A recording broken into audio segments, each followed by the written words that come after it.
Hi, Brandon. Hello. Thank you so much for helping my project. No worries. Could you say a couple of words about yourself? Yeah, I'm from Colorado. I live in Texas now. I also work at NASA, so I work with wow. the International Space Program, or International Space Station, so that'll be cool. What do you do with them? I'm a flight controller for the International Space Station, so Which discipline? Ethos. Oh, wow. I'm actually in Spartan. Okay, very cool. Excellent. Yeah. I'm just certified Spock right now, but training to be a figure. I have my third mini sim on Monday. Oh, very cool, very cool. Are you in the front room? Yeah, I'm in the training club for the front room, so I have a Gen Sim tomorrow. Gen Sim. Oh, wow. Yeah, That's exciting. Yeah, it is fun. What got you into it? Lifelong appreciation of space, pretty much. It's been something I've liked since high school, so, might as well try a career in something you think is cool.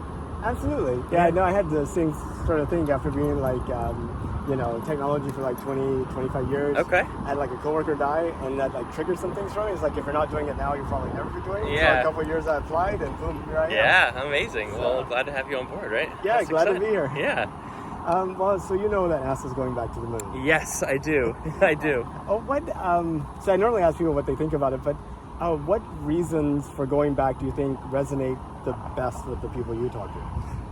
I think probably the best part about going back to the moon is the idea that we didn't do it just for a cool thing or we can go do it and it doesn't really have value. I think that was what a lot of people thought it was just sort of a show of technological capability.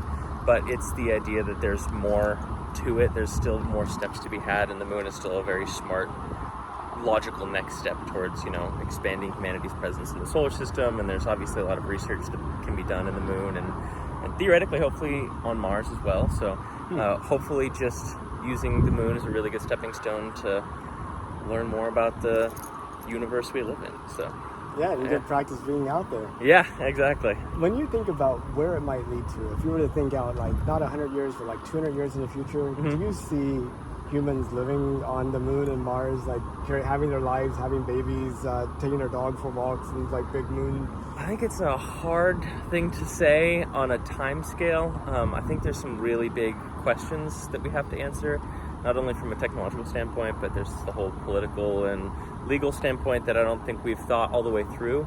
So I don't think it's going to happen in the next 50 years, but in the next 100, 200, I can definitely see a permanent presence minimum on the moon, and I like to hope that at some point we'd have a either permanent or semi-permanent presence on Mars and other moons out in the solar system too. So and plus technology is so hard to predict.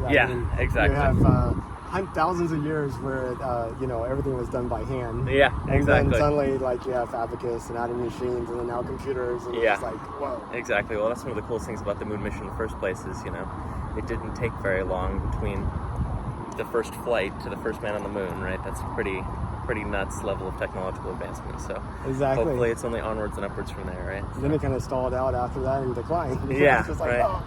Yeah, so we're on the way back though, right? Absolutely. Artemis going back.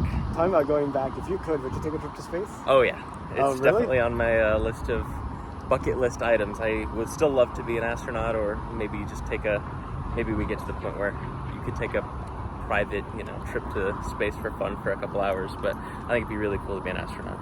Do you think you'll get a chance in your lifetime to go to space? Oh, I don't know. That's a tough one. I don't know. I'd be really lucky if I got to be an actual NASA astronaut. That'd be pretty amazing. But I think private sector will, at least for the foreseeable future, be probably out of my price range as a government employee. So maybe if I, win the lottery and can pay Elon Musk to take me up or something like that, or Jeff Bezos. But we'll see. Low chance, but it'd be a dream come true. So, yeah. Well, thank you so much for your time. It was a My pleasure to pleasure. talk to you. Nice to meet you.